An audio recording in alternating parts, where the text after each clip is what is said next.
So I do think those areas where we are turning the chart upside down, using a trading plan, using an accountability partner, and using simple commands to breathe slower can all help us overcome our anchors. Have you ever wondered about how we make decisions about our money? Or why we feel the way we do about those decisions? Welcome to Nudging Financial Behavior, the podcast that aims to help you understand how and why you make certain decisions about money. Presented by Dr. Giselle Willows, an expert in behavioral finance. This podcast is all about looking at human behavior and biases, especially when it comes to your finances. You can catch the series on YouTube, the Nudging Financial Behavior blog, or on your favorite podcast platform. Be sure to like and subscribe to ensure you don't miss an episode.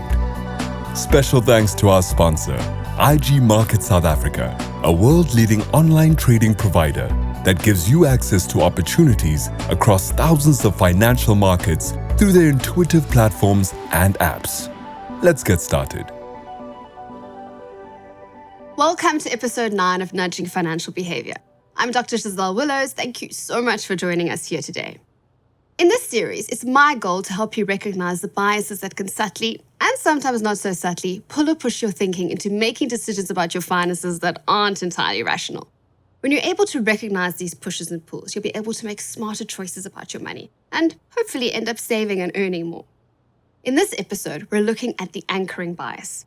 This one is pretty straightforward to understand, but it's also very surprising how we're impacted by sometimes even the most random of anchor points when it comes to making decisions. I'm going to share some fun examples with you later. Before we do that, please click on the like button and subscribe to our channel if you haven't done so already.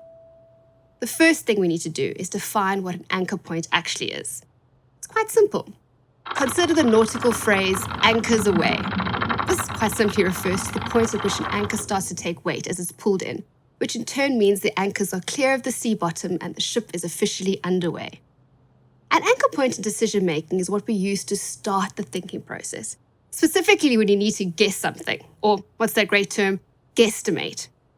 Let's go with a question I like to use to explain this concept. When was Albert Einstein born? If you don't know the answer off the top of your head and you have no access to the internet, how would you answer this question? Perhaps you know that he was somehow associated with the atomic bomb development for the US. Misquoted involvement aside, we're just interested in the timelines. So, that must have been before the US dropped the bomb on Hiroshima. And, you know, the Pearl Harbor attack and the Hiroshima bombing was somewhere in the early 1940s. Now we have a date to work from, an anchor point. So, when you think of Einstein and all those photos at the height of his career, you don't see a young guy, but an older scientist. Perhaps someone in their 60s. Working back 60 years from 1940, our best estimate might be round about 1880. The correct answer is 1879. Pretty close, huh? How did we work it out? We found an anchor to help us, the 1940s, and worked from there to arrive at an educated guess. Whenever we need to guess something, we do this. It'd be foolish to just pick a number off the top of our heads. We start with something we know, and then we use that to guide us into the unknown. Whether it's guessing the number of people in Hong Kong or the height of the Eiffel Tower, we use anchors. There's no other way for us to do it. Problem, though, is that we also use anchors when we don't need to. Probably the most well-known example of the anchoring effect is an experiment performed in 1974 by Amos Tversky and Daniel Kahneman. They asked participants, what is the percentage of African nations in the UN? Well, spinning a wheel of fortune with the numbers from 1 to 100 on it. Where the wheel stopped was completely irrelevant. However, it was found that it influenced the answers given by the participants. Each person was asked whether their answer was higher or lower than the number shown on the wheel of fortune. The results?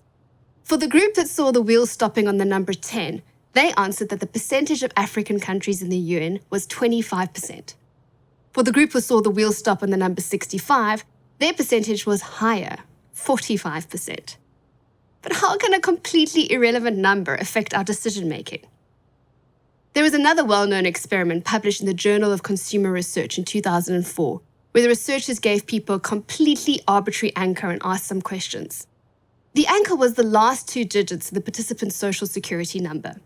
They then had to write down how much they would pay for various consumer products. The results showed that we are clearly influenced unconsciously by anchor points, even random ones. Those with higher digits for their social security numbers wrote down higher prices for the products than those with lower numbers. Crazy, I know. In the interest of science, we decided to hit the streets of Cape Town and see if we could replicate the experiment. We asked people to tell us the last 2 digits of their mobile phone number and then tell us how much they're willing to pay for a tin of tuna. Random, I know. But that's the point of the whole experiment, to be random. R10. Good quality tuna, a tin, I would say maybe like 20 for a tin. 06. Tuna, 16 Rand. 00. Like 19 Rand. 999. I want to say 25 Rand, but I suspect probably 30 something rands. 78. Probably $50. Do you think those people were anchored by their mobile phone numbers? I mean, it's entirely possible. It's a little bit frightening how easily we can be so influenced by something random and just so simple. I mean, multiple choice surveys are also fraught with anchoring bias examples. Those that use a sliding scale invariably anchor the respondent to the middle value. If you ask someone how often they wash their hair in a month on a scale of 0 to 20, they'll likely give a number somewhere in the middle. Changing the scale to 0 and 30, and they'll likely increase the answer. In fact, this cognitive bias is everywhere. We're confronted by it on a regular basis. It's used all the time by real estate agents, car salesmen, investment brokers, and supermarkets. Quite simply, by anyone who wants us to buy something.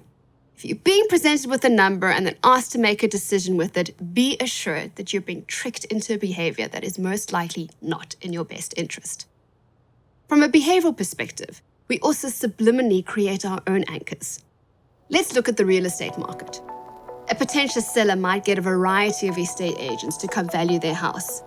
It's only natural that the seller then ends up being anchored to the highest valuation they receive.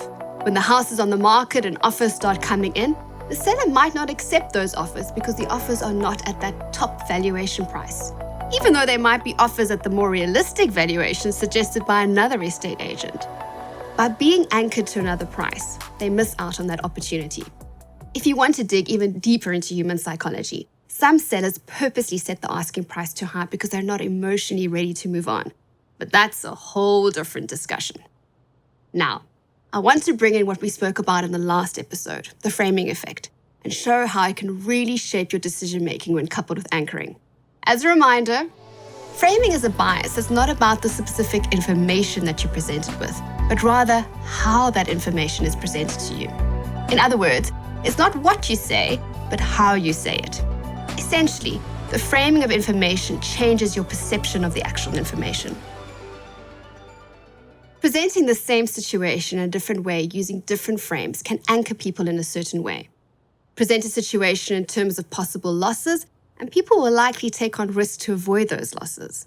However, frame that same situation in terms of possible gains, and we become risk-averse in trying to protect those gains.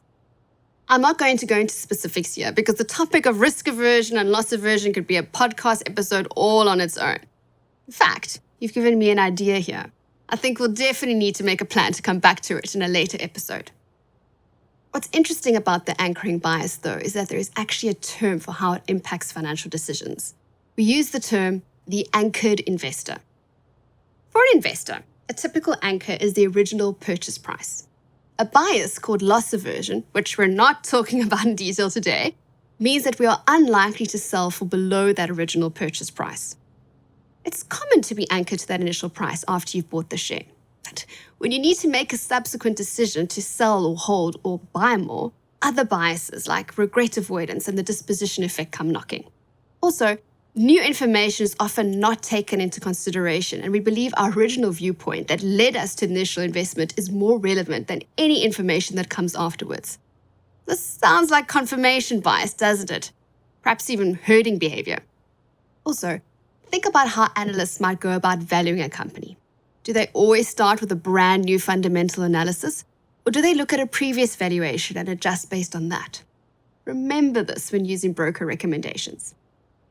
Can you see how anchors are linked to almost every other cognitive bias? This is why diversification and having a long-term outlook is so important. I've got Louise Bedford, one of Australia's best-selling authors, a trading mentor and host of Talking Trading podcast on the line to chat to us about anchors. Welcome to the podcast, Louise. Thank you so much for making the time. Oh, it's lovely to see you, Dr. Giselle. Good to see you too. Tell us, in your wealth of experience as a trader and mentor to other traders, can you share with us some examples of common anchors you've seen influencing trading decisions? Anchors, it's such a good word, isn't it? Because it ties us down to the ground in some way. So let's have a look at 3 specific anchors. The first one would be stock anchoring. Now, the way that I think about stock anchoring is when people think of the price that they got in at and they think that is the only truth in the entire world and everything is anchored to that price. So they think if it goes up, oh, how much money have I made? Because I got in at this price and I'm going to get out at this price. It actually inspires us to have much more fear and greed than you would expect. So really, we need to look at each stock individually. That emotional attachment to a stock does none of us any good as traders. The other type of anchoring I like to think of is identity anchoring. I am this type of person. I am this type of person because I never make a loss in the markets. I am a good trader. I always stick to my trading plan. We anchor ourselves to our identity principles and we have trouble moving away. And if we do have to move away, that inspires cognitive dissonance, which is that uncomfortable feeling when there's a mismatch between your actions and your values. So be careful about the identity cues that you're allowing into your own mind. And then the other type of anchoring that I like to think about is future anchoring. Now, this is where we imagine ourselves in the future and we work out how do we get from where we are now to where we want to be. Now, that future anchoring can be quite insidious. If we are used to having a job, but then all of a sudden we have a disability or maybe there's an interruption to our work life. We think of ourselves as the type of person that's working to the age of 65 and retiring because that's our future anchor. But now we've been thrown that curveball and it can actually sweep us off our feet. So be careful about the futures that you anchor to and make sure they are broad enough to encourage a variety of different circumstances. Otherwise, you might just get hooked into a future that you are not wanting for yourself currently. Yes. I mean, it's good to have a 5-year plan and a 10-year plan, but you've got to be careful of anchoring yourself too much to that plan. So true. So, do you think that perhaps there are any telltale signs that we can pick up to warn us that we're being held down by an anchor? Well, one of them is definitely reluctance to sell a stock or even reluctance to buy a stock. This reluctance is in the face of really all of the evidence that you've got in your trading plan, all of the evidence from your charts is telling you one thing, but you are feeling another way. And that internal friction is the thing that wakes us up at 3 a.m. in the morning where you think, oh my goodness, what calamities are going to come hit to us? Maybe I'm going to be a millionaire. It's often extremely binary. So that is one thing to really consider. The other aspect is information aversion. Now, this is a cognitive bias. Information aversion is where when we are doing well in the markets, we check our portfolios 500 times during the day because it just gives us that dopamine kick and we're so happy with ourselves. But when things aren't going as well, we avoid looking at our portfolio and that can be definitely to our detriment. So that is one to definitely look out in terms of your own behaviour. How often are you checking your stocks and is that something that you are comfortable with? And probably the other aspect to that would be money scripts. So these are the concepts that are passed down to us often multiple generations are responsible for this. It's the things we heard at the top of the stairs as a child. What are the money scripts that we have from our parents and from our grandparents that tell us whether money is good or bad? How should we respond to money? And what is our physiological reaction to money? So if you're ever sitting in front of a computer screen and you can feel yourself starting to sweat, you can feel your heart rate increase, you can feel your breathing becomes more shallow, all of those are physiological reactions that could even be related to your money scripts and how you're feeling that represents itself physically. So there's some good things to look out for. Very useful telltale signs for us to look out for. So one more question, if I may. Do you have any tips of how we can then go about overcoming these anchors? You know, if we can pick them up, how do we then limit bad decision making? Sure, let me fix it all for you. The first one I think we should all get into the habit of doing is if we've got a charting package that allows us to flip the chart upside down, if when it was around the right way, you were bullish, and then when you flip it, you are still bullish, you have a definite problem. That is absolute evidence that you have got an optimism bias. You're only seeing the best, and that can actually bite us as traders. So if you can at all, through your charting package, flip that chart upside down, that is an ideal thing to do. And then other things that we can do is use a written trading plan. This is really important because a written trading plan will help guide your actions even when you are under stress. Another aspect that you could look at is using an accountability partner.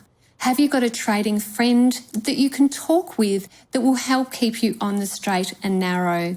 And perhaps my only other piece of advice with this is breathe slower. Now, often in the markets, when we have that rush, that feeling where everything is coming up into our throat because everything is contracting, we need to actually use our breathing as a macro way to encourage us to calm down. Now, I interviewed Dr. Henk Weisinger, and he made an interesting point. He said rather than telling yourself to, okay, I have to slow down my breathing, it's okay, but I have to slow down my breathing, we can't hear that. We need just a few commands when we are under physiological pressure. He actually has encouraged me to keep a sign up near my trading desk that says, breathe slower. You can't deny that, can you? It's absolutely clear. So I do think those areas where we are turning the chart upside down, using a trading plan, using an accountability partner, and using simple commands to breathe slower can all help us overcome our anchors. Some very useful tips there. Thank you so much, Louise. It's a pleasure. So much to think about there. I might well be printing out a sign to remind me to breathe slower to hang above my desk. So now that you know about anchors and how they can be totally arbitrary, or they can be deeply ingrained in us from childhood, what do you do next? As I've said again and again, being aware of the bias is the first step in interrogating whether it's a helpful one or a hindrance. We're constantly being anchored by reference points, and we need to be able to spot them. Buy 4 for the price of 3, that's anchoring right there. When you speak to your financial advisor, their recommendations are an anchor. Companies' earning announcement will also affect your assessment of their stock price. If there are 2 things that you can take away from this episode, I want them to be, firstly, that there is a difference between price and value. Secondly, setting an anchor with your investment returns needs to be done carefully because you're looking at long-term goals and not short-term returns. Right. It's time to say anchors away on this episode of Nudging Financial Behavior, brought to you by IG Markets South Africa. Please like this episode and subscribe to our channel.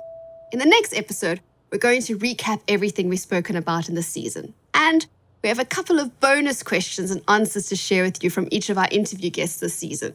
You don't think I let them off that easily, do you?